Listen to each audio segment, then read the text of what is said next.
Now, here's the hosts of Top Story, Kelly Class and Jill Skeen. Well, good morning. Well, good morning. How are you today, Jill?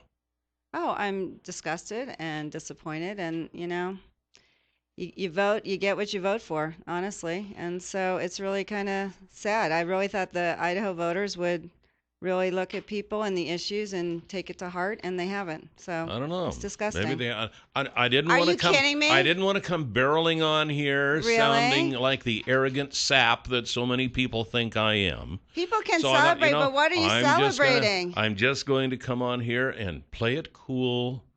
And how you doing? How are you feeling? How am I? There's a lot of voters that are upset. I just did a business networking group. I can't tell you how many people there are disgusted. So, I'm sorry, but, I don't know why anyone would celebrate. What are you celebrating? That you have a school superintendent who seems totally unqualified for the job? You have a state treasurer who lost $20 million for taxpayers and was using money that he shouldn't have been using? You have a secretary of state who's probably going to sell our federal lands, or more importantly, change our voter election laws. My gosh, Jill. Why are you celebrating? All of this Why are you stuff, celebrating? All of this stuff It's true. by one person? I don't think so. But actually, I was By kind of one sort of person, referring but true. to the Senate victory by the GOP. Same thing. Picked I up mean, they didn't. 7 GOP. They didn't Okay. run on their records. They ran against Obama. So you know what? You get what you want, and you'll get more good luck. I didn't want to sound arrogant. I just have this one little clip to play. I don't care. I mean, look at the voters. If you disenfranchise voters, you lie in your ads, whatever. This is what happens. So there you go. You live with it. Of course, it couldn't be that people are fed up with Obama's policies. That couldn't be it, because his policies are. Anyway, I just have this one little clip. Oh, I'm sure. It's just kind of to downplay a dagger. what happened go ahead. yesterday. A dagger.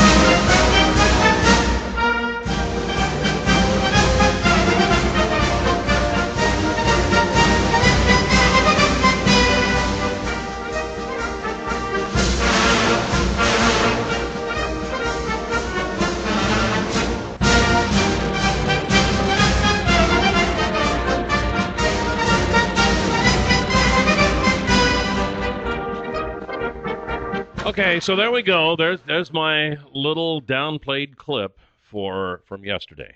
Well, good, fine. So, so what? So there'll be more gridlock, and you have President Obama who can veto anything. So there you go. People are just wanting a different direction, like they were when they got the Democratic Senate, and yeah. That's how American politics works. The different direction. The now, stock market go down. The housing market party go down. poopers when we were coming on here and saying, "Oh my God, look what happened! It's a disaster." But we put up with it for all this time, and now the tide is turning back, and now it's the Democrats who are being the party poopers, and oh my God, it's the end of the world.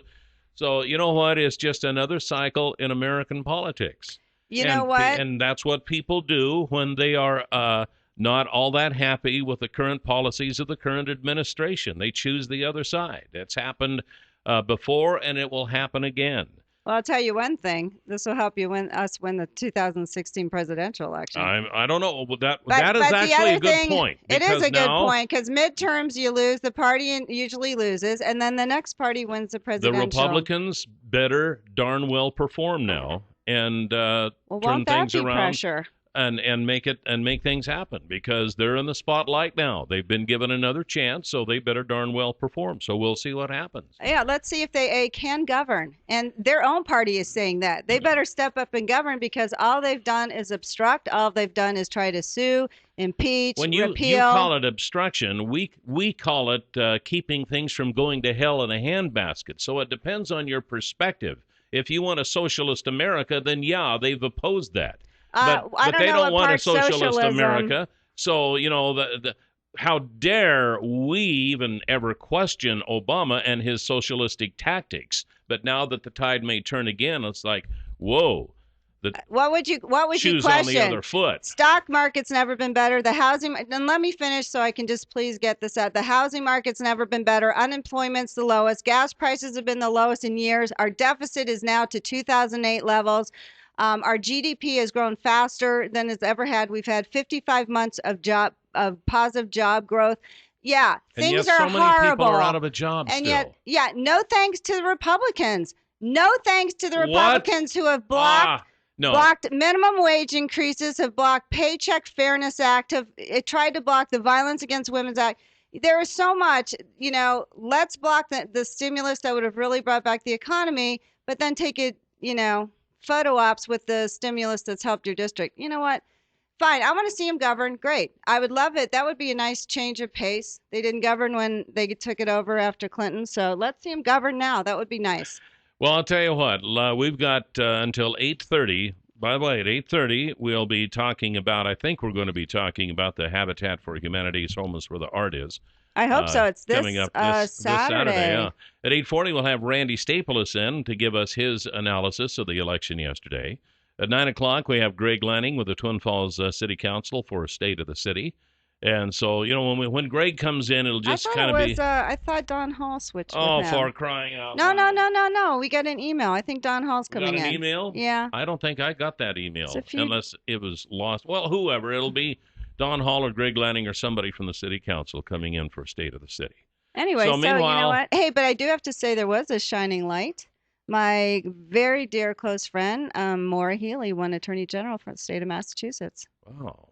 I know. You know people in high places. I texted her yesterday, wished her good luck. She texted back, said thanks. Can you call in some favors now? Yeah, maybe. If I move back to Massachusetts, which to me, when I see how the Idahoans voted, might be a good opportunity. My gosh, I'm just happy I don't have kids in the school system. Thank you. We're going to take some calls to see how you feel about what happened yesterday. 7360300, top story. You are on the air. Good morning. Yeah, good morning, guys. How are you? We're doing swell. It's a wonderful day. Jill, I can understand you're upset. You sound exactly like I did after the last election when Obama got reelected. The thing you got to remember, Jill, is please, I'm being serious, is the people have spoken. Now it's up to the Republicans to do what they said. Now, Obama's health care, all this crap he's been shoving down our throat, now he's going to have to stand up and be a man instead of this little puppy dog in the corner. Well, he ain't going to have Harry Reid there to protect him. He ain't going to have Harry Reid and Nancy Pelosi. We got to pass it before we can read it, bull crap. That stuff's going to be over. Now, if the Republicans don't do their jobs, they're cutting their own throats. But there's one thing to remember, Jill. The people have spoken. They've spoken loud. Maybe you can get some judge to overturn everything, like the gay marriage thing happened and all that. You know what? When the people spoke in two presidential elections, you weren't so gracious and said the people spoken. No, people have criticized that forever. That they should have worked with Obama. You know what? They didn't. Let's see how they remember that one. But to take insurance away from 10 million people, good luck on that one. That cannot happen. They can't repeal that. If they but they run and say they will. It'll be over a long period of time. So they're gonna. With so many people with insurance who've not had it, they can't pull the rug out from under them because that would hurt them. So would they? Does that matter to the Republicans? I mean, Mitch McConnell in his own state and Connect is so popular. Said you can keep the website. Of course, keep the website, but of course we'll defund the insurance part. But didn't have the guts to actually tell the voters of Kentucky, I'm going to take away your health care. So you know what? When you say one thing and you're going to do another, I think you bamboozled your voters. Shame on them. Let's take some more comments here. Top story, you are on the air. Good morning. Good morning. It's a good day. Thank you. I'm number 2 on the list, by the way, that is very excited and not upset. I don't know why. And I also want to talk about Harry Reid's chief of staff and how he unloaded on Obama yesterday. Obama didn't want to share any campaign funds. He just turned his back. I don't know. Fine, I'll look it up. Thank you. I did. You know what? I saw there was so much to absorb this morning, and I'll be honest with you. I got home about 11:30 last night. Yeah, long And then days. I get a call in the middle of the night for some other issue, and then I finally get back to sleep. So I wake up at 4:45. So Then I come in here and I try to cram all this stuff in. I did see that headline, but I didn't. I didn't know what it was about. So I don't know. Yeah, it's a late night. It's an early morning. I was up at 4:30. We had the leads group today too. So you know what? We're just too My darn brain busy. hurts. My brain hurts. Seriously. 7360300. Top story. You're on the air. Good morning. Good morning, guys. Good morning. Hey, I called yesterday and commented about just people vote just because there's an R or a D next to their name, and I just, I'm happy with the election, but I wonder how many people did that for like superintendent of education. I know. It's so frustrating. I know.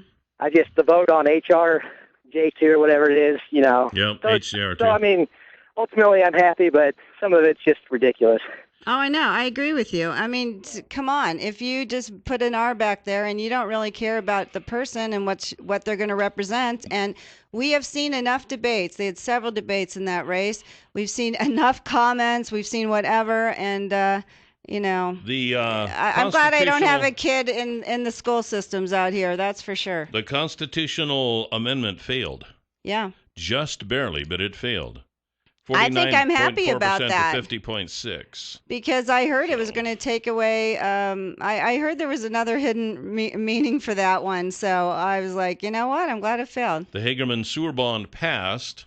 The Wendell, for the third time, Wendell voters turned down bond measures to pay for school repairs for $250,000 for an annual bond for 10 years to create a maintenance reserve fund, and they also turned down the $1.5 million bond for a facility project. So they're going to have some tough decisions to make in Wendell now, according to the superintendent there. So interesting stuff. 7360300, top story. You're on the air. Good morning. Hi, good morning. I just want to let you know, Jill, I'm a registered Republican, and I'm absolutely livid that Sherry Ibarra was voted in. Good. I'm glad someone is. Livid. I have a child in the public school system that's graduating this year. Thank goodness she's getting out of it. And she has worked her behind off trying to get any type of education, and it is mind-blowing. If anybody watched any of those debates between Janet Jones and Sherry Ibarra, they would not have voted that way. But the last caller has got it right on. If they're voting Republican, they're going straight across.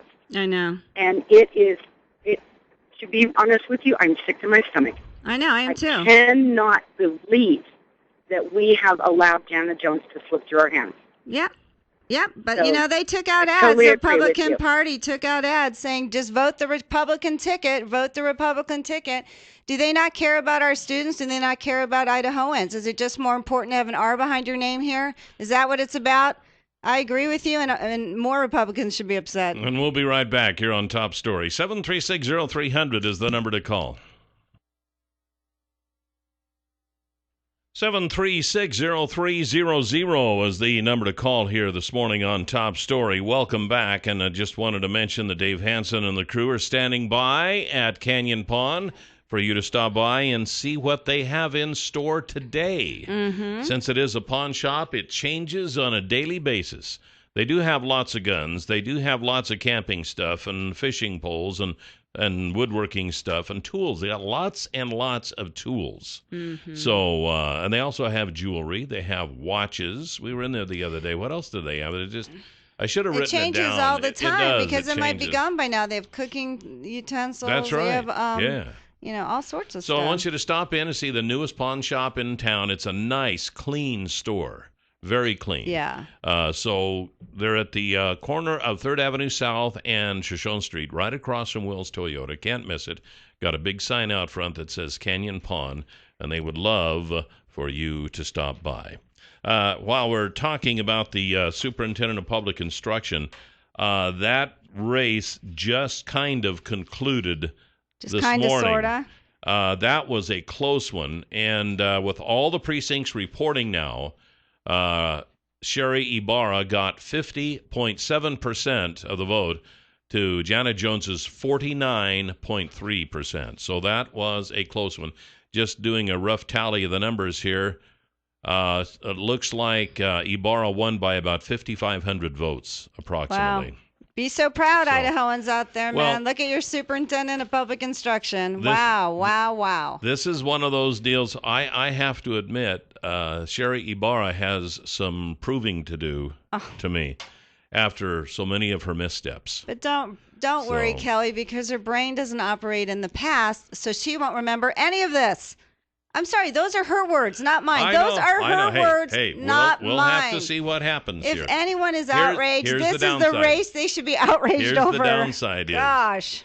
If while we're waiting, I'm not trying to condemn anybody here, but while we're waiting for her to prove herself, there can be a lot of damage done in a very, very important area.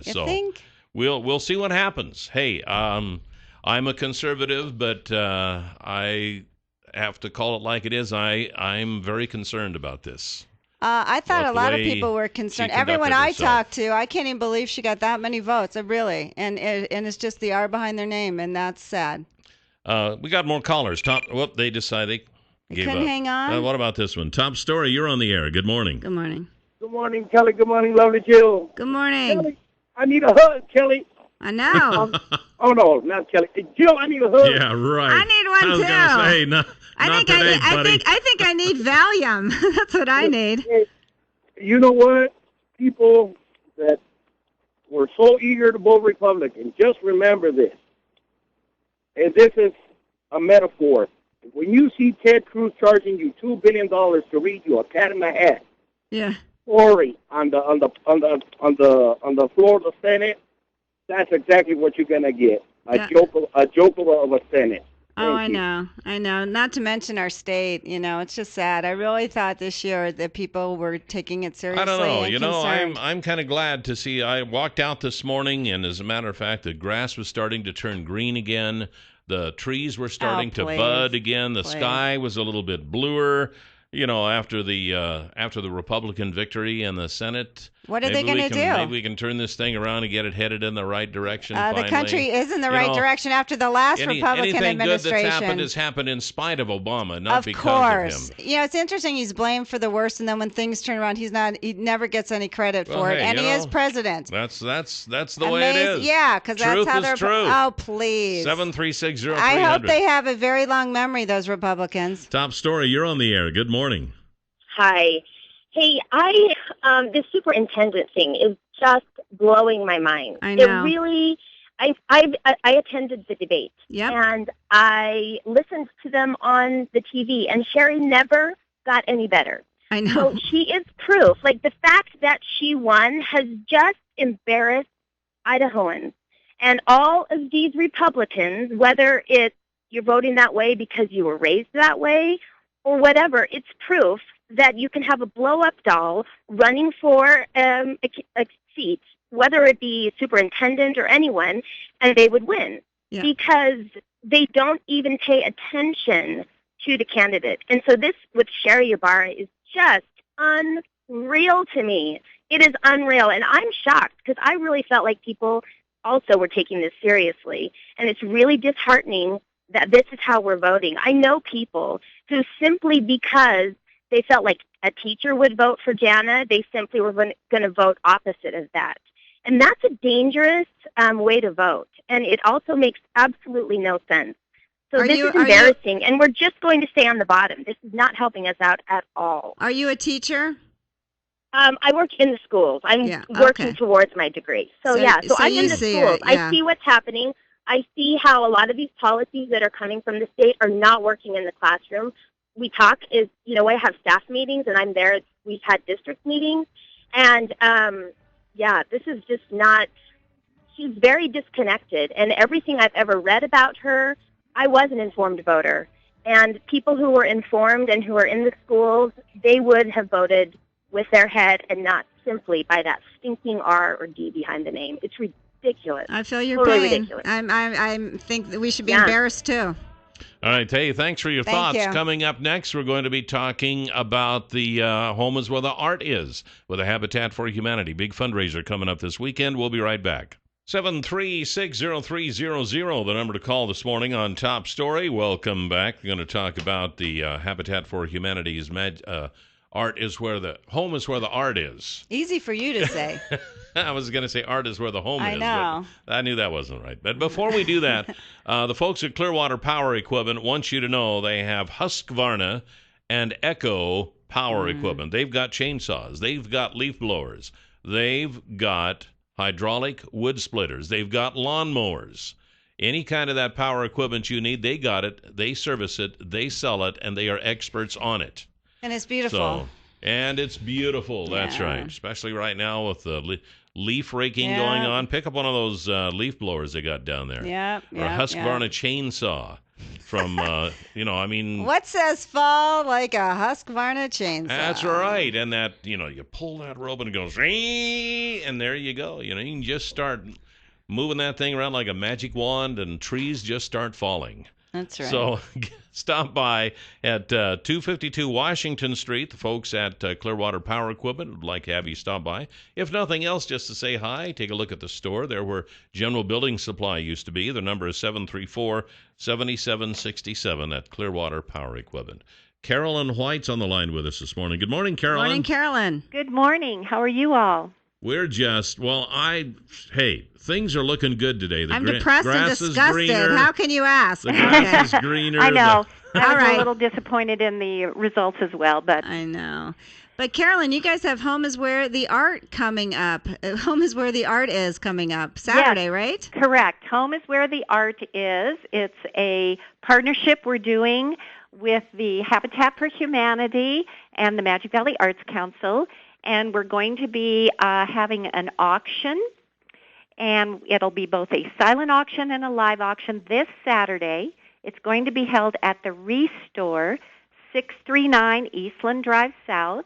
Oh, so it won't be at Elevation, the Magic Valley Arts Council? No. We have way too many items to make it fit at our venue, so we're going to do it at the Restore, and it's going to be a lot of fun. From 4 to 7 is the silent auction. We also have a appraisal tent. So for $5, you can come per item and get that one special thing you've been hanging on to that you found in your grandmother's attic all these years ago and find out if it really is worth something. It's sort of our version of the Antiques Roadshow. That sounds great. And Carolyn, I've donated a couple things. Now, how this worked was people who have had old artwork or items or pottery, whatever, have donated it, and then it goes for auction. And I believe I've donated 2 pieces. One's a lithograph. I think it's going to be in the live auction, isn't it? I think so. I'm really waiting for the auctioneer to make his final selection on what he wants to it's up to him. For the live auction. Fine. Well, we've set several items aside that we think should go for the live auction, but, we're going to let the experts kind of make their choices as well. So yeah. Well, it should be a lot of fun. We're going to go and see. But you can get some really nice artwork. If, say, you're, redoing a home, people, it doesn't mean it's bad. It doesn't mean it's junk. It just means you might be tired of it. Exactly. Or people redecorate and they change their, color schemes or whatever. And so, they've had a beautiful piece of art in their home for years, and they've decided to pass it on for someone else to share. It's kind of like, recycling. It is recycling. Yeah, exactly. So this is kind of a dual fundraiser with the Magic Valley Arts Council and Habitat for Humanity. What do you split the money down the middle, or? Yes, we're going to be dividing the revenue, and so it's kind of a unique situation because nonprofits tend to try to go it alone all the time, and so this is sort of our opportunity to partner with someone else in the community. So I think it's going to be a lot of fun. I was very surprised, that the Restore actually received antique items. Yeah. I didn't know that until I got involved in this project. I just thought it was like, used building materials, but it's not. So it's going to be a lot of fun, and we've collected a lot of art from a lot of artists in the community, as well as just regular, folks that are being generous and recycling their art to be enjoyed by someone else. So I think it's going to be a lot of fun. It's completely open to the public. We're going to have food. We have entertainment. The only thing that really costs you money is if you decide to go and have something appraised, as I mentioned earlier. Yeah, but for $5, that's big deal. $5. Yeah. So a lot of items will be silent auction items or cash and carry. Make an offer right then and there. Go for it, and That's a nice investment, $5 to find out you got a $1,500 item. Well, let me tell you something. Yeah. My lithograph that I donated, I paid $325 back, when I could not afford that, but I loved her so much. It's now worth, at least what they told me, we don't know an actual appraisal, $1,700. Wow. Yeah. So now that everybody knows what that price is, they'll all run down and bid $1,695 on it. Well, you don't have to pay the appraisal, but the point is you can get a really nice piece of artwork for much less, too, exactly. And it goes to charity. I think it's a great event. So that's this Saturday. What's the time again? The time is 4 to 8 p.m. From 4 to 7 is the silent auction, and the appraisal tent, starting at 7, from 7 to 8 is the live auction portion of it. If you have any questions, give us a call, 734-2787. All right, we're out of time. Thank you, Carolyn. Good luck. Thank you so much. Hope to see you there. Right. I will be there. Okay, great. And we'll be right back with Randy Staples. 736-0300 is the number to call here this morning on Top Story. And we thought about a week ago that after the election, it'd be good to have kind of an unbiased bystander analysis of the election. A lot of pressure on Randy with that statement. Yeah, exactly. So we got Randy Staples. Good morning, Randy. Good morning, Randy. Good morning. Have you been up all night? Oh, not all night, but fairly late. It always takes a number of turns a while to come in, and there were overnight between midnight and early this morning, there were even a few things that changed. Yeah. But not a lot. For the most part, the big top lines were pretty clear by late evening, certainly. And were you surprised, Randy? Not by very much. For the most part, it was not very much of a surprise at all. If you look at the races overall, I had thought that in the superintendent of public instruction race that Janet Jones probably would pull it out, but that was not to be. It came very close. It came within about 5,000 votes out of tens of thousands. A few 100,000 that were cast. And so that one wound up being, in fact, very close. And the Secretary of State's race, which I thought would probably go Republican, but would be somewhat closer, it was closer than most of the other races. But Republicans did very, very well in Idaho. Could hardly have done much better. One of the things about it is that this certainly showed the power of that R. Oh, I know. No question. I don't think there's much doubt about that. Which is sad to me. I mean, come on, why not look at the person? There were one of the interesting things there. If you look at the congressional races, you've got Risch winning, Senator Risch winning at 65%, Labrador winning at 65%. Simpson winning at 61%. For most of the evening, in fact, their percentages, even while the numbers varied a little bit, their percentages were almost exactly the same. Yes. Yeah. They were all right at about 64, 65%. In a lot of cases, it really didn't seem to matter who the individual person was. Either the person was an R or they were not. Yeah, and each election cycle in Idaho, we have this same conversation. Well, the tide might turn this year. Things could be a little different, but it never is. It always winds up being almost the same thing. Which is so pathetic to me. My gosh, and we had some good candidates, and we had candidates, but we had candidates that were severely flawed on the Republican side, severely flawed.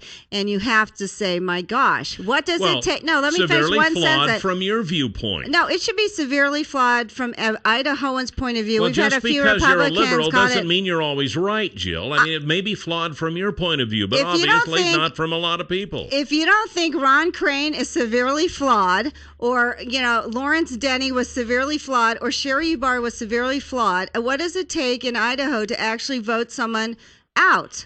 Randy, can you answer that? They were the candidates. Certainly, I think it would be fair to say the candidates were certainly a whole lot different. They were not exactly the same. If you look at say a Brad Little or a Lawrence Wasden, on the one hand, their reputation, their background, their track record is a great deal different than some of the others. Say Lawrence Denny or Sherry Ibarra. There is at the very least what the public was given to understand about these candidates was a lot different, and you can judge it that way in terms of what the public was told about these candidates and what they absorbed about it and what they decided on it. The background of the candidates seemed not to matter a great deal. Yeah, I thought it was interesting that Governor Butch Otter ended up with about 54% of the vote, and his Lieutenant Governor Brad Little got 63%. I would have. It mattered. It obviously mattered some because there was some difference in percentage points in these races, and that would be a good example. Otter was beaten on pretty heavily throughout a lot of the campaign. He had some terrible headlines, a lot of editorials. Even some of those that endorsed him didn't really weren't very happy about what they were doing. He had a lot of problems going in, and I talked to people who just last weekend in Boise anyway, who thought that he was probably going to lose. Yeah. I didn't think that, but there were a number of people who have watched Idaho politics a long time who thought that might be the case. I didn't think that was likely to happen. That the Republican sweep was probably going to be too strong, but there was some difference. The difference between governor and lieutenant governor, the fact that Ibarra very nearly lost. Yes, not nearly enough. Indicates that there were people out there who did draw some. There were some people out there who drew some of these distinctions. Right, exactly. But not enough. I was a little surprised with the controversy that Ron Crane had been through. I was a little surprised that he won. That he got over 61% to Deb Silver's almost 39%. I was a little surprised that he had that kind of a margin. Yeah. I wasn't that much. He was not quite so much on my radar in terms of being at serious risk, simply because a lot of what went on there, however serious it was fairly technical, and I don't think a lot of people got into it. Yeah, that's a good point. Well, and then some people very often if something is complex and people are either confused by it or they don't really kind of get into the weeds on it, that can be a problem. In Oregon, for example, there was a ballot issue for the top two approach for a primary, which is very much like what Washington had. But I think a lot of people were kind of confused by that, and didn't understand exactly what it was involved, and so it failed. The closest race we had here for state was the state representative between Republican Steve Hartgen and Democrat Catherine Talkington. This thing was neck and neck, and in fact, for quite some time, Catherine Talkington was ahead until Hartgen finally pulled out, and looks like he thought won that by one about was worth 7%. watching. Yeah, it was. That certainly seemed to be a race with some real prospects in it, and it does show, I think, that underlying there is a little bit more Democratic potential in Twin Falls than has usually been seen. If you have the right candidates in the right situation, the possibility could be there. And bearing in mind that this year was a very Republican year nationally. Yes. That probably helps the Republican candidates in Idaho a little bit more. I was going to say we had a caller, but it looks like they hung up there at the last minute. So as you look at this election result in Idaho as a whole, then as you see it, not all that surprising. No, not all that surprising, and very little change. There was one that I thought was kind of interesting that in fact I'm going to need to do an update on something that I wrote last night about one legislative race in West Boise in a very traditionally Republican district where last night it certainly looked as if the Democratic candidate Steve Birch was winning, and he did come very close. But apparently, once all the final returns came in, not quite good enough. Yeah. So but there was an indication, at least once again, that district is a district that is up for grabs, and is certainly worth watching again. But that's about the most takeaway that I come away with in Idaho on this election. I know that I think the Democrats made a respectable showing, but if anybody thinks that Idaho is going to be turning blue anytime soon, I think they're probably mistaken. Well, would you agree with that? Well, I don't think there's any. I put it this way: I see no reason based on this on this election to think so. But then sometimes when switches occur, and I've seen switches occur in other states, sometimes they happen rather rapidly, and that can happen too. That's but there's true. But I don't see any reason right now to think that it's going to happen, say, in 16. Randy, what was the voter turnout? Do you know? In Idaho, it seems to me that it was something around 30%, somewhere in that area. God. Pretty low. How pathetic. And nationally, the turnout was in the 30s. It was very low. It was much lower than average voter turnout. I don't know if you analyze much on the national level as much as you do the local states, but was the GOP victory yesterday somewhat surprising to you? The scope of it, the reach of it into some places that I hadn't expected. Yeah, it was that it went quite as far as it did. There were a lot of places where it was not hard to foresee, because there were a lot of Senate seats, places like Alaska and South Dakota, where you had Republican states which had Democratic seats up. Montana is another one, and it was not surprising or unexpected that Republicans would take some of those Senate seats. But Republicans also won governorships in places like Illinois and Massachusetts, which are not Republican states. So it went further than that. On the other hand, looking ahead to 2016, when there will be a presidential year, voter turnout will be higher, the electorate will be different, and Republicans have a lot more Senate seats up. I think they're going to have a very hard time maintaining control of the Senate beyond the next cycle. Randy, have you followed the Kansas state, the Kansas situation, their financial situation that's going on there? I was shocked that Brownback was reelected in. Have you been following what's been going on there? That was surprising to me, because all of the polls consistently had shown him, nearly all of the polls, had shown him behind by substantial margins. That one did surprise me. Yeah, and Republicans are so outraged what he's done to that state. He took them from a $700 million surplus to a $300 million deficit. Their credit ratings dropped like 7 times. Unemployment's through the roof. I mean, crazy stuff. Why would you re-elect someone like that again? Just because they have an R behind their name? I mean, this is insanity to me.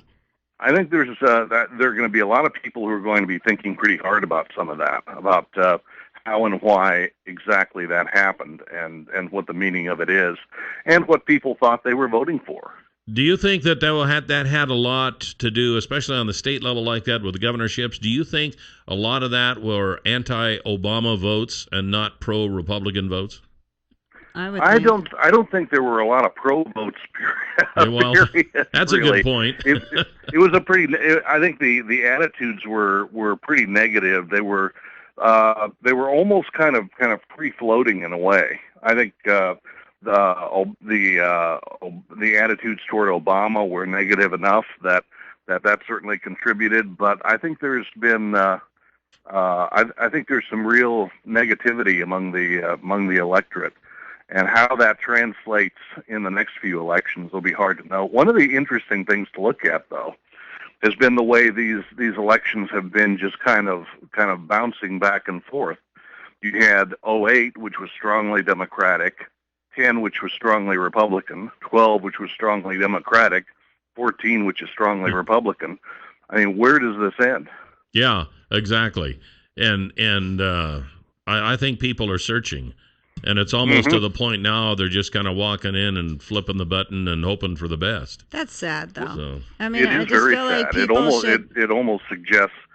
Well, it makes me wonder about whether people are giving up on the whole idea of governing themselves. Yeah. Well, yeah, when you see the money in the races now and the amount that's being poured in by outside groups, you feel like, my gosh, how do you have a chance against this, you know? Yeah. Randy, we are out of time, so I guess we'll talk about some more of this on next Monday. Thanks, we'll Randy. Talk to you Get Monday. some sleep. All right, thanks for doing double duty this week.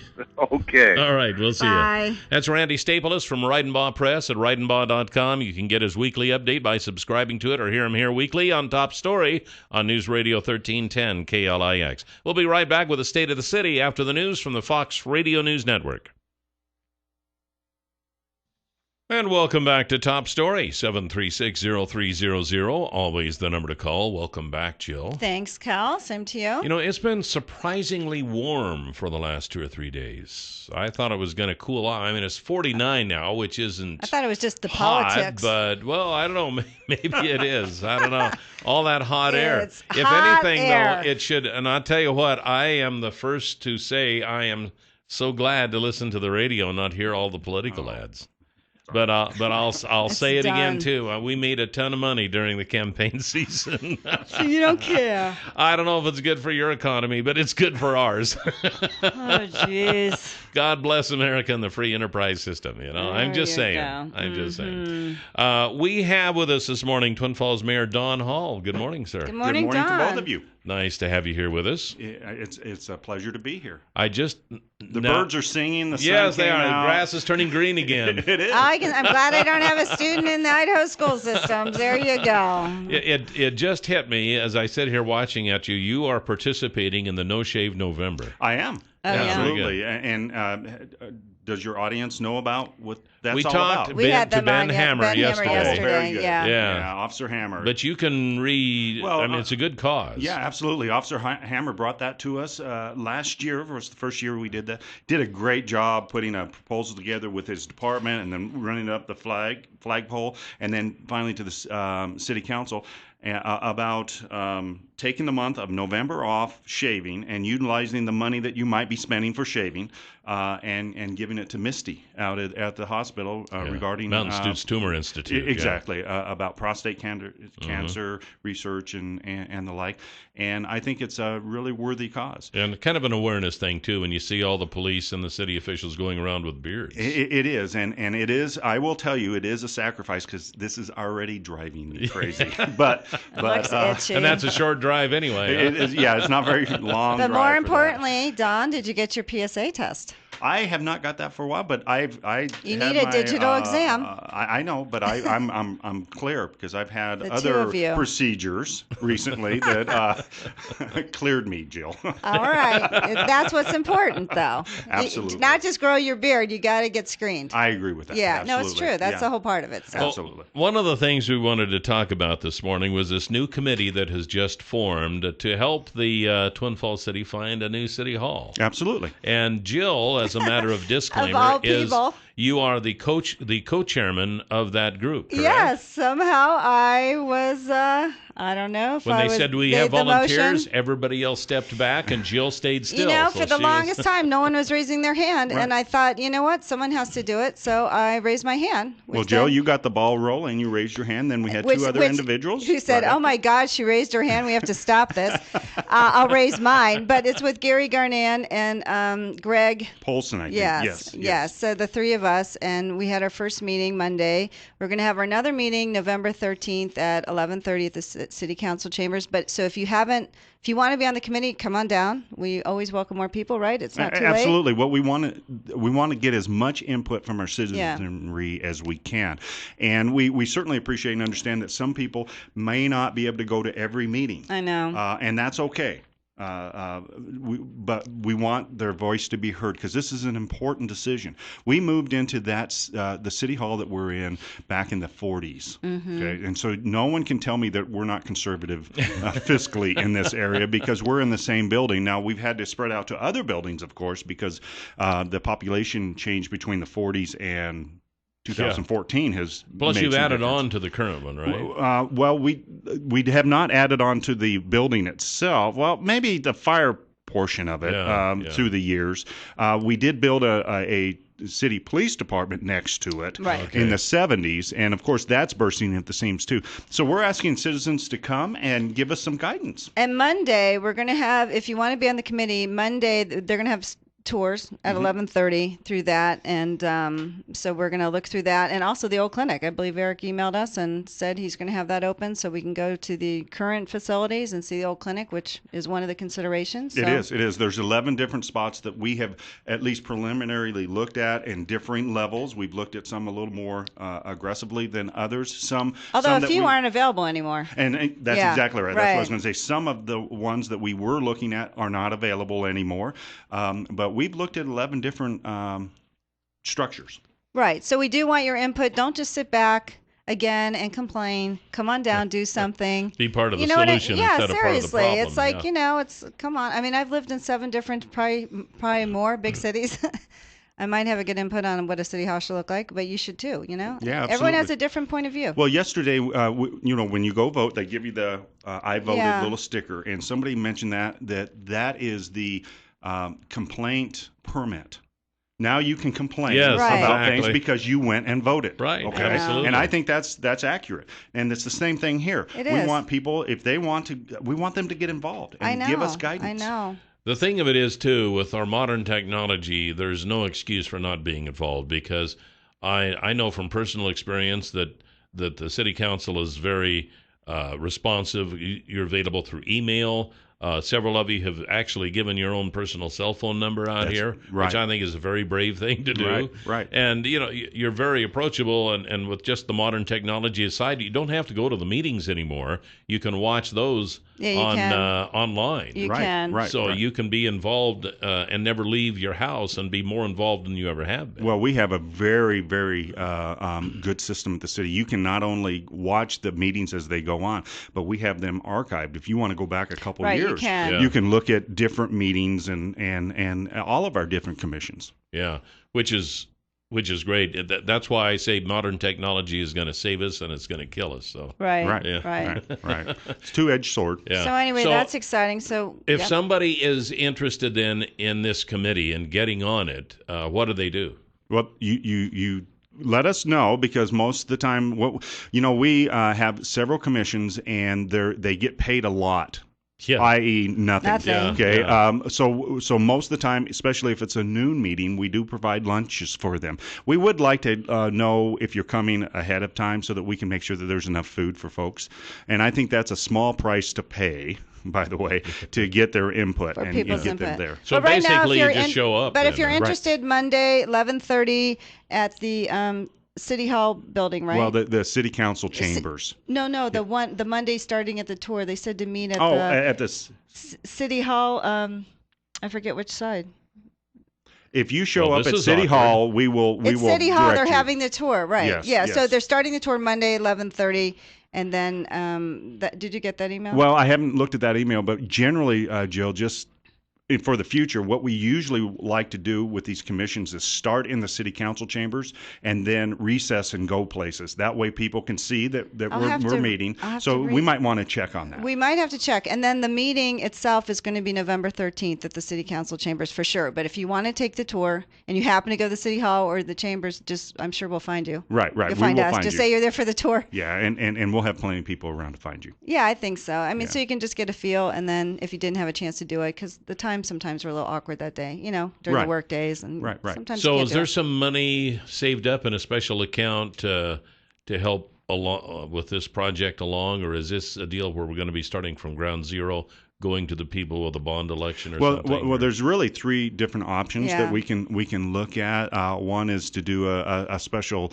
what's it called again? Levy. Kind of what we did with the senior center, if you remember that. Mm-hmm. We went to the citizens and said, would you like to fund a senior center? And it needed to be funded over a 2-year period.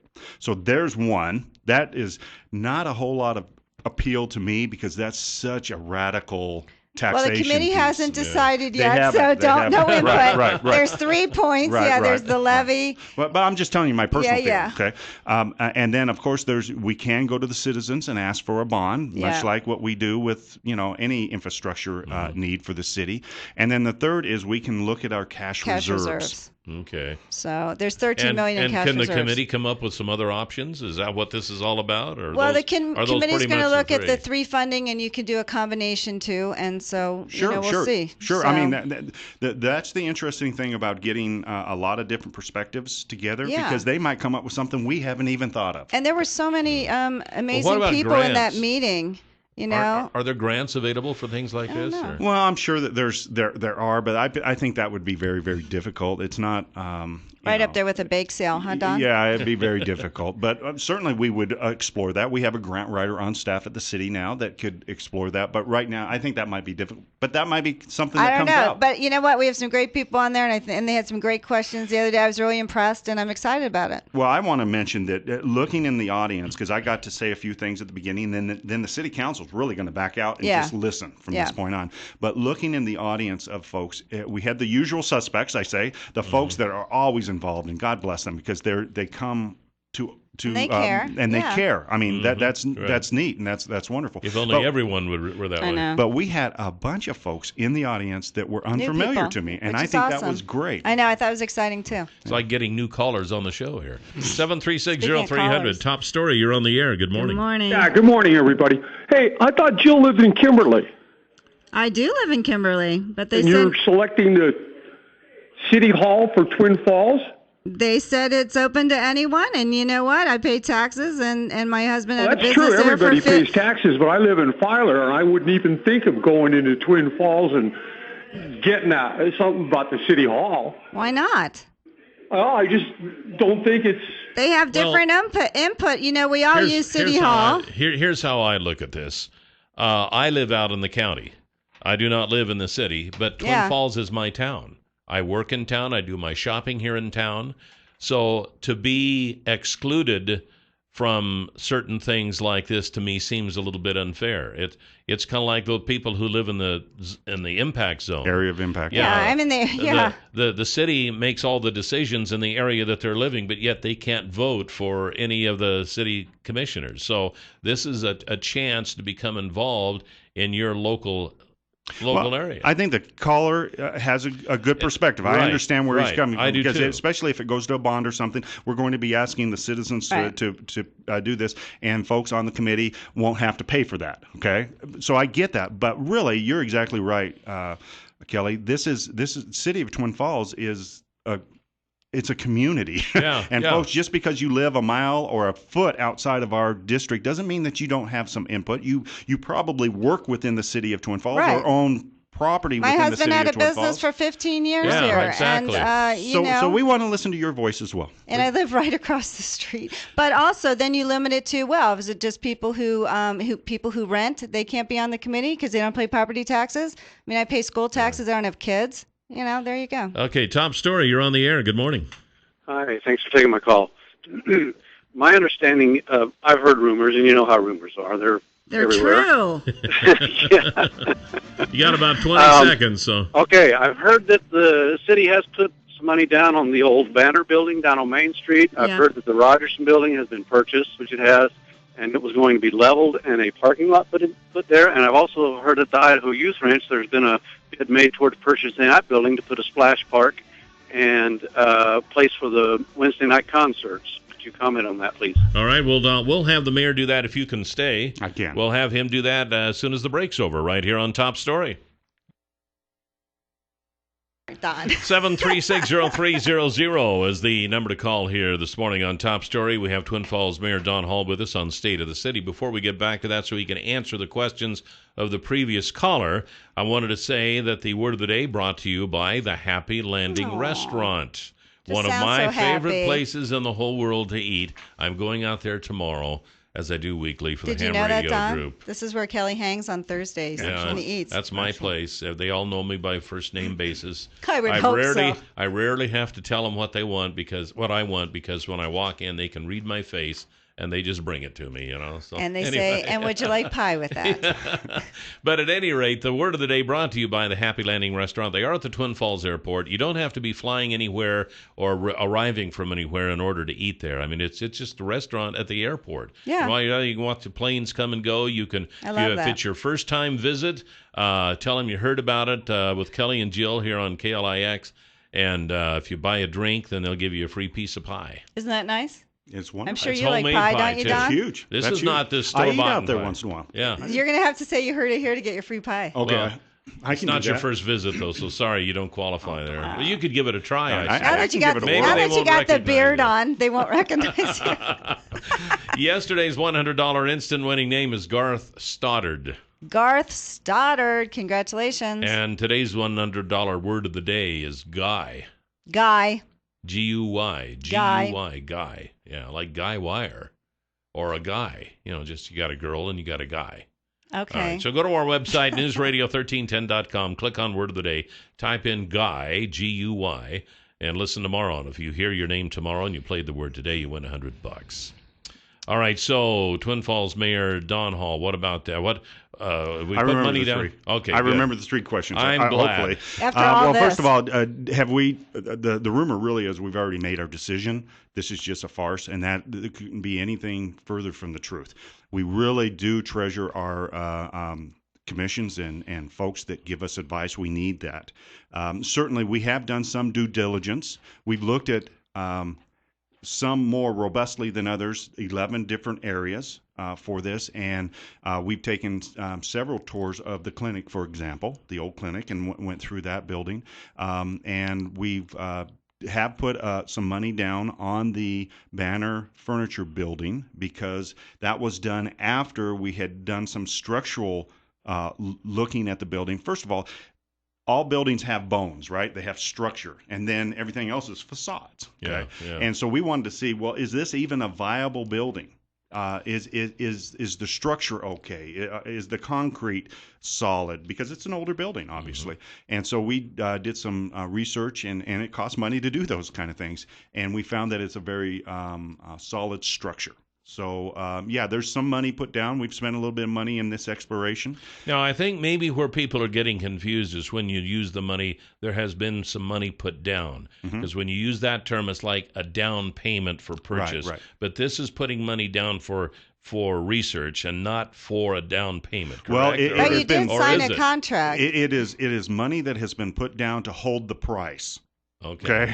All right. Because if the first thing that will raise prices is the city's looking at your building. Sure, absolutely. and we have a responsibility to utilize tax funds as efficiently as we can. So that's due diligence. And the price is $430,000. It is. Which seems high. It is not. Huh.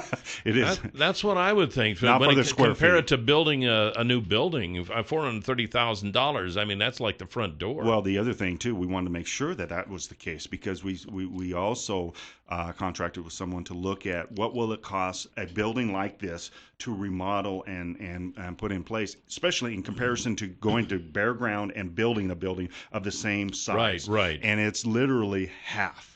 I'll bet. But Half Don, of what it so- would cost to go to, and that includes the purchase price of land or this building. It includes the demolition of what needs to be done, and so it's literally half of what it would be to build a brand new building. So to answer the caller's question, what's the taxpayer's exposure on this? About $27,000 at this point. No, I mean with the building because it's under contract, but you don't have to fulfill the contract. And then what would the taxpayers pay? If we choose not to go down this road, there is no obligation. There's no earnest then money? Then it goes back on the market, and we have spent $27,000. Oh, I thought there was $10,000 earnest money. Yeah, that's part of the 27. Oh, okay. That earnest money would stay with the seller. Would be part of that. Yeah. Okay, so that was the one question. The Rogerson building, is that going to be torn down? Across the street.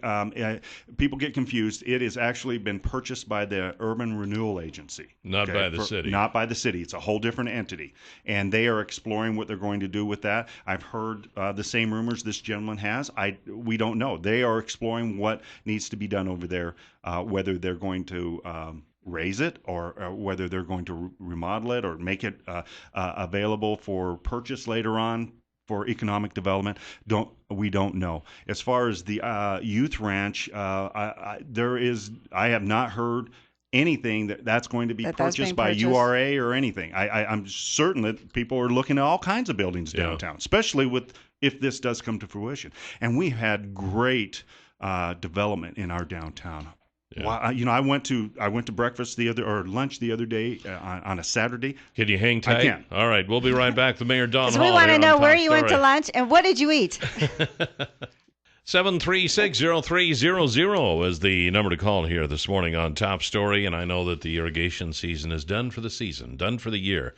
But next year, you'll want to consider the infrared Baron, which is the overflights that they do over your fields with infrared photography from Far More of Idaho. And as they take these infrared photos, they upload them to your computer. You can analyze them, and it will probably shock you as to what you see. Ooh. Yes. You will think that your fields are nice and wet and everything is perfect, but as you see with infrared photography, you will see dry spots that you didn't know existed. You might even see wet spots, and it might be so horrifying that you make the decision that, man, we've got to do something. Well, that's the point of the whole deal. And once you do and you make these corrections, do a little maintenance on your irrigation system, get a new irrigation system. Once you make these changes, you'll look at it again and, that's more like it. And you will find that your yields are increasing. You're making more money on each acre of the ground. So you will find that these overflights do not cost. They pay. There you go. And you might even find illegally planted pot in your field. Could do. Which would be nice information to have. It would be. Boy, I'm going to make a killing on my crop this year. No, who snuck in here? What the heck? But at any rate, for more information on the infrared Baron, get a hold of Far More of Idaho. Their number is 324-3341 or farmoreofidaho.com. Okay, we do want to clarify something. The tour on Monday will begin at City Hall in the PD classroom. So you go in the back door, and it used to be the old chambers, City Council chambers. Immediate left. So that's where it is. So that's where it starts. Yeah, okay. That's where we're going to start. All right, just Jill want to clarify. was right. Boy, and she loves that, doesn't she? Well, she I does, don't. and she I just was right. remember it. And we got a note from Lee Eilert that said that the chambers were occupied that day. Yeah, that's why they're not starting there. Oh, okay. So Lee Eilert is listening? Oh, yeah. Hi, Lee Eilert. Hi, Lee Eilert. She's such a doll. Yeah. She is. She's a wonderful lady. She's lovely. You were mentioning before the break about all the development we've had in downtown. Well, we were talking about downtown. And where did you have lunch? And what did you order? I had lunch at the GNR the other day, and what did I? And it was excellent lunch, by the way. My wife and I went down there, and we did some shopping on a Saturday, and there was almost standing room only in that restaurant. What a positive change that we've seen in our downtown in the last year or two. A lot of restaurants. A lot of restaurants, a lot of vibrancy. People were shopping. I went into a couple different, antique stores, and Ooh La La, went over and saw Leo over at Ooh La La, and it was just neat. Yeah.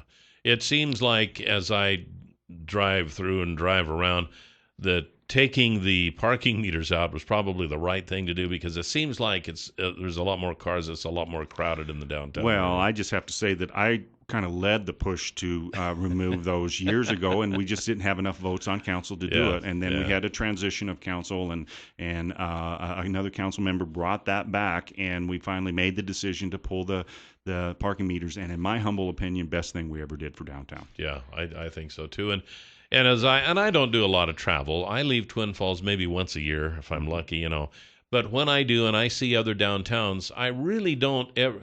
It's a rare thing when I run across one that compares to ours. Yeah, I agree with that. What a great downtown. Certainly the 70s weren't very positive for the facades that were put on, but we're trying to go back. Each owner is trying to go back and bring that back. And what a great thing that's happening at the Orpheum, for example. I got a tour back stage of the Orpheum recently, because we have new folks that own that, and they're going to make some changes there. Again, the architecture, the history, it's just a beautiful downtown. No, you have to respect that. Coming from Boston, everything historic. You don't tear anything down. You work with what you can work with. And even in Park City, when you go there, they've had these old little coal mine houses.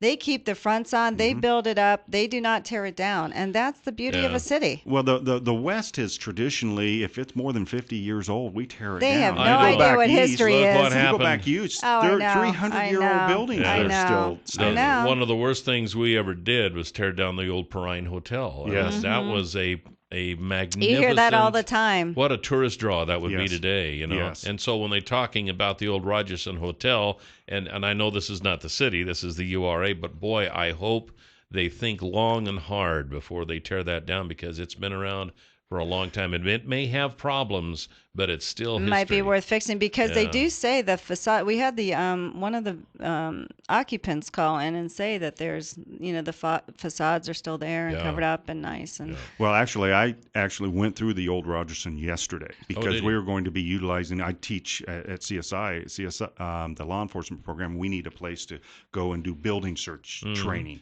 and we walked through that building, and it's pretty rough. Is it really? Yeah, it's pretty. The structure downstairs, so I'm sure that's going to play into the URA's decision. But it's. I mean, if you can save it, I think you can save it, you but should. If you got to do it, you got to sense, do it. yeah. But to just say, it's 50 years old, let's knock it down. Well, we want to make sure that it's safe. That's the main thing. And if it's not safe, we've got to make a decision. Well, Dawn, I think we attacked about every subject we could today. Except what you actually ordered for lunch. No. Oh, that's right. It was excellent.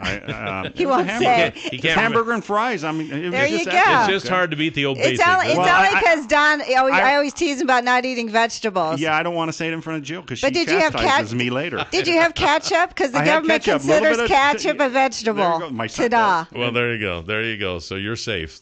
Mayor Don Hall, thank you, sir. We'll see you next time. Thank you Thanks, both. And this Don. is Top Story. We'll be right back. 736-0300, the number to call here on Top Story this morning. We got about, 6 minutes left. And with the election yesterday and the GOP taking over 7 more seats in the U.S. Senate, you might have the question, well, what now? What's going to happen now? And there's an excellent article here that I pared down for brevity's sake. Thank from you. BusinessInsider.com. So I'm sure they'll just be doing so much. Just give you a snapshot of what can happen now. Republicans plan to adopt a combative but strategic approach toward governing now that they take control of both the chambers of the U.S. Congress. With an eye toward the 2016 presidential election, Republican leaders in the House and Senate will look to move forward GOP legislative priorities popular with the American public and could earn an ample number of Democratic votes to send to President Barack Obama's desk. They'll also aim to show that they are the party best able to run the country. All right. Some of the immediate legislative priorities that Republicans would look to act on include passage of the Keystone XL pipeline, which the Obama administration has delayed multiple times over the past 3 years, chipping away at the Affordable Care Act and corporate tax reform. Oh, yeah. The goal is to force Obama to make decisions on popular bills, putting him in a corner where he will have to either veto legislation or begrudgingly accept it. Gosh, he might have to actually be the president. Obama has vetoed only... Wait. The House is trying to sue him because he was doing so much on his own. So, don't act like he's a passive... what happened to that lawsuit? I'm sure that will... I don't know. What did happen to it? Yeah, they decided not to pursue it because of the elections, because it would look bad. So maybe they'll do it after. Maybe they will. My gosh. Obama has vetoed only 2 bills during his first 6 years in office, the fewest since President James Garfield's brief 1-year tenure.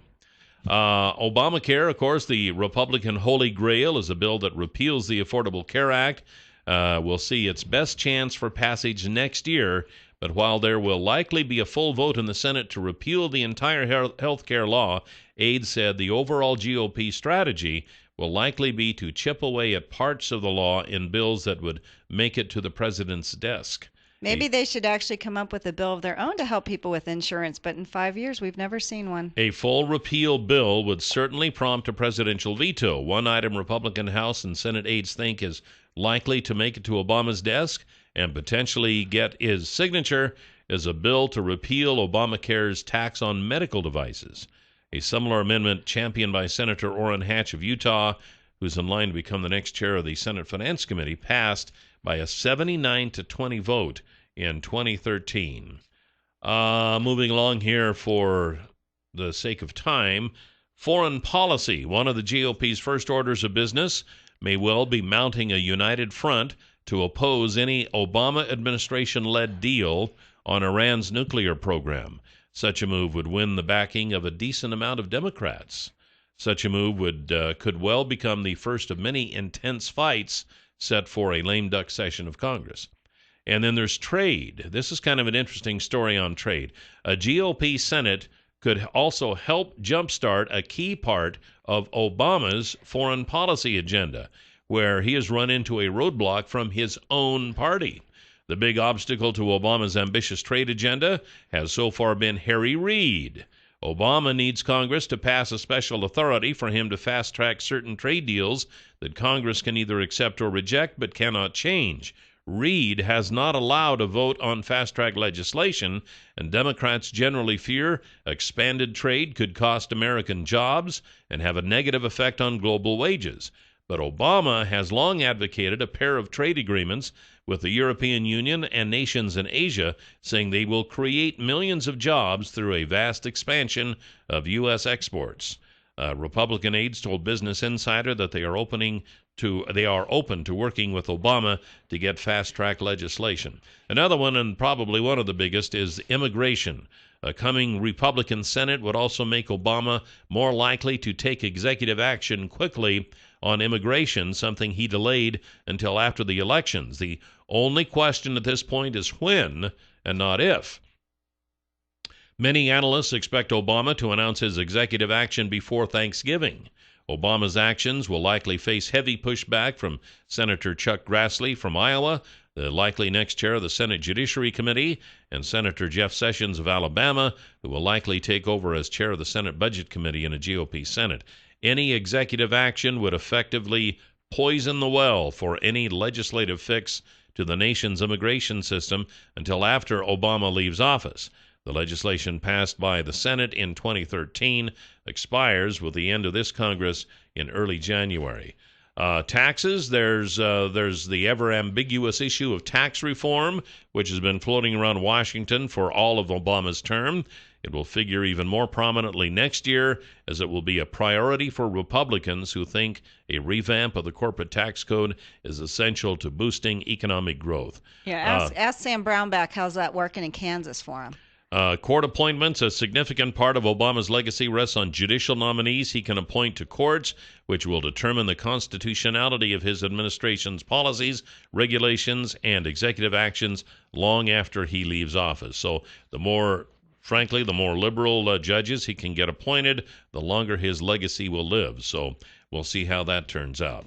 So anyway, that's kind of a snapshot of maybe what to expect now that we'll have a Republican-dominated Congress. Because they were so willing to work with him before. Let's elect the same guys in there to block the same things Harry that they Reid said himself now that he's not going to be the majority leader anymore. Oh, well, I'm looking forward to working with Congress. We've always worked with their side. They've not worked with ours. Here's Huckabee. And you can hear the Huckabee Report each weekday at this time, brought to you exclusively by Waddell & Reed. Laura Nelson, Josh Funk, and Steve Stanger are the financial advisors. And the number is 736-6563. We haven't talked yet today about the Low and Honey Loader from Stanley & Company. No, we haven't, Kelly. You want to see one operate? Get a hold of Pat Hartzell. He can fix that up for you. I want to see how fast you can scoop it compared to the honey loader. Yeah, well, I don't know. Working with you in here, sometimes I have to scoop a lot. Oh, pretty fast. Let's prove it, buddy. Put your money where your mouth is. The Low and Honey Loader, available at Stanley & Company. If you want to see one in operation, get a hold of Pat Hartzell, 280-1167, and he can fix you up. And if you're interested in buying one, he can do that too. Pat's the guy. He's the go-to guy at Stanley & Company. You got anything that you need at all on the face of the planet from Stanley & Company, Pat Hartzell, 280-1167. And if he's not the right guy, he can steer you in the right direction. He can. Well, here we are, day after the election. It's Wednesday. Another show is in the bag. Tomorrow, who do we have? Well, Kelly, thank you for asking. We have Erica Littlefield from the Twin Falls Public Library. They're doing some kind of a fundraiser, Dessert in the Stacks. Oh, so food is involved. Yeah, and my dessert. Ears are perking. No dessert, no less, Kelly. Yes, life is uncertain. Read eat a book dessert first and eat a cookie. Yeah. Cops And then we have Heidi Walker from Hospice. I guess it's Hospice Month. Yep. So there you go. And then we're open after that. So now tomorrow will be the Idaho State Police, because, right? Well, it's it always first just Thursday. generically says cops, but yes, it should be the Idaho State Police. I mean, that's just to change all of it every month would be difficult to do. Oh, when? Well, why don't you do that in your spare time, Cal? Well, I don't have any spare time. Yeah. You, on the other hand, have nothing but spare Right, time. Exactly. I have nothing to do. Actually, you are a busy lady. I know. I'm busy. You do so many things. And now you're on a city committee, the co-chair of the city committee. Yeah. Man, get involved, people. Get involved. We're going to have to widen that door so you can get your head through here. And today I'm going to go to the Planning and Zoning Working Lunch. They had an issue, and we're looking at it, and they're changing their codes and going to, the language, and helped. You're getting involved. Why not? You have to get involved. Absolutely. Don't just sit there and complain. I agree. I totally agree. Get involved, Jill. people. You're to be commended for getting involved. Well, some people fault me for it. Being part of the solution instead of part of the problem. If they're faulting you for it, it's their problem. Then they are dumb idiots. They are. Okay? And I'm also planning Death by Chocolate. If you want to be a Death by Chocolate sponsor, please contact me. Jill.scheme@townsquaremedia.com. That's coming up in February, isn't Thursday, no, the last Thursday of the month in January. Thursday, January 29th, our 10th annual. Wow. Amazing. We have a Best in Show award now, first time ever. Oh, very cool. For sponsorship. All right. Well, I'm sure we'll hear more about that as the time you gets think? closer. Hey, thanks for joining us today. We'll be back tomorrow. See you, Jill. Bye, Cal.